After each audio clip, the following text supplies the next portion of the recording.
In its truest form, ice cream is made up of milk, cream, sugar, and a stabilizer. With this knowledge, I'm going to create 3 low-calorie vanilla ice cream recipes that taste nearly as amazing as the full-fat stuff and get increasingly better with each variation. Let's get into it. Let's start with a pint on a scale, and into it add 240 grams 1% milk, 200 grams almond milk, and 5 grams of vanilla extract. For milk, I use Fairlife because it has double the protein of regular milk, but the same amount of calories. However, since Fairlife doesn't make 1% milk anymore, I buy a half gallon of both fat-free and 2% and add 120 grams of each. You can also use regular milk for these recipes. You will just miss out on about half of the protein per recipe. Put the pint off to the side and put a small bowl on your scale. To it, add 45 grams Swerve, 1 gram xanthan gum, and 1 gram of salt. The erythritol, or Swerve, is going to act like our sugar, and the xanthan gum is our stabilizer, which creates a smoother texture and prevents ice crystal formation. Mix these 3 ingredients up with a spoon or fork. Then take a frother or an immersion blender and start mixing the wet ingredients in the pint. While they are mixing, slowly add the dry ingredients into the mixture. Doing this while mixing is going to help dissolve the xanthan gum without having it clump up and will make for a silky smooth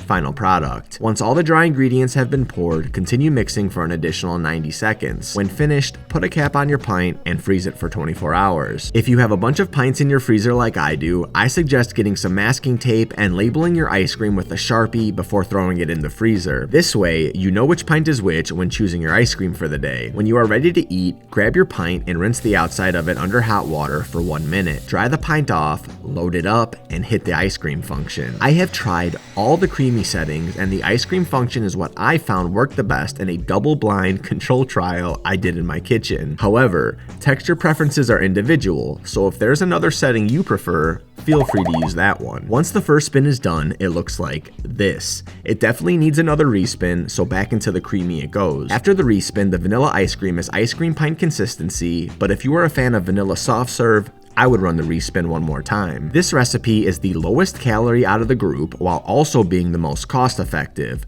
but we can definitely up the flavor, taste, and texture.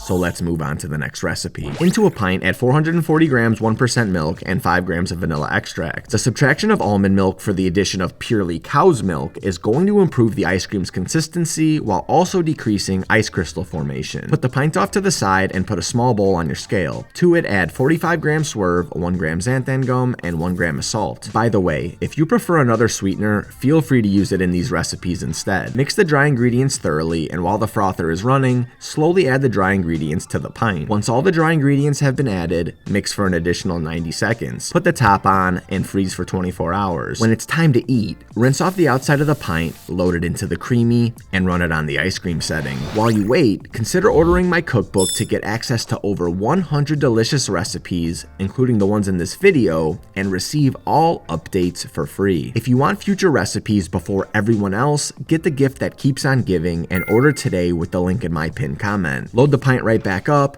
hit that respin button one more time for ice cream consistency, or 2 more times for that sweet, succulent soft serve. This version undoubtedly surpasses the good version in taste by several notches, yet the next recipe will make these first 2 look like mere common folk. For this recipe, we are going to grab a high-sided container and load it up on a scale. You will find out why we are using this instead of the pint very soon. To it, add 430 grams of 2% milk, an egg yolk, and 5 grams vanilla extract. Even though ice cream is made up of 4 main ingredients, many ice cream brands also add an emulsifier to their recipes. This is because it helps bind different liquids together, which creates a smoother and creamier consistency that you can taste with every single bite. After several side-by-side comparisons of no egg yolk versus egg yolk, I even did a blind taste test to make sure my mouth wasn't telling me lies.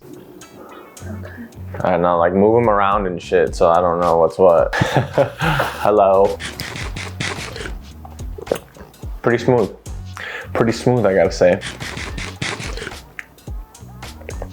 If this isn't the egg one, I would be shocked. Super smooth, feels like fattier in the mouth, and like 0 ice crystals whatsoever. No egg, that's what I thought. With egg. Telling you, egg yolk, worth it, 100%. Love it. If you don't want to use an egg yolk for whatever reason, that's okay. Just add 15 extra grams of milk. This is where we take this recipe over the top. Vanilla beans. If you have ever tried vanilla ice cream next to vanilla bean ice cream, you know how much of a difference these little sticks of heaven can make in the overall flavor. It is important you get a good quality vanilla bean, and I have linked the ones I am using in the description below. We are going to grab one of our vanilla beans and using a knife, cut it in half and open up the bean. Then using the knife, we are going to scoop out half of the seeds by just scraping along the inside. Drop them into the wet ingredients and put the other half of the vanilla bean into an airtight container or bag to make sure it stays fresh. Once these vanilla pods are empty, don't throw them away. You can make homemade vanilla extract that will be miles cheaper than what you buy at the store. Add a bowl to your scale and add 45 grams swerve, 1 gram xanthan gum, and 1 gram of salt. Mix those ingredients together. For this recipe, I highly recommend using an immersion blender if you have one. It not only incorporates the xanthan gum more easily, but it also thickens up the mixture by emulsifying it more than the frother ever could. I found that if you just use the frother, most of the vanilla beans will sink to the bottom. What you can do to circumvent this issue is take the pint out of the freezer after about an hour of freezing and swirl the mixture around for 10 to 15 seconds. Since the liquid has thickened in the freezer, the vanilla beans will now hold in place like you used an immersion blender. With that said, using an immersion blender, start blending the wet ingredients while slowly pouring the dry ingredients into the container. Once all dry ingredients are poured in, mix for an additional 90 seconds and dump the liquid into a pint. Just look how thick the cream is already. I will probably be using an immersion blender for all creamy recipes going forward. Now throw that pint into the freezer. Side note, the best investment I ever made was buying extra pints because I always have ice cream that could be made without having to wait 24 hours. I will also leave links down in the description for extra pints as well. 24 hours later, it's time to eat. Run it under hot water for 60 seconds, load it into the Creami, and take her for a spin on the ice cream setting. Repeat for desired consistency, and you now have the most luxurious vanilla ice cream that our Creami has ever whipped up. Oh my God. Yes. Each of these recipes have their own utility and can all be made in the same amount of time, but if you were to make just one, I would have to go with the king of the vanilla bean cream. Vanilla ice cream is great any time of day, but these 160 calorie pints of ice cream test the boundaries and make for more variety in a diet. Having multiple options is a key factor to consistent adherence to a diet, and you could check out that video for those recipes here. Until next time, deuces.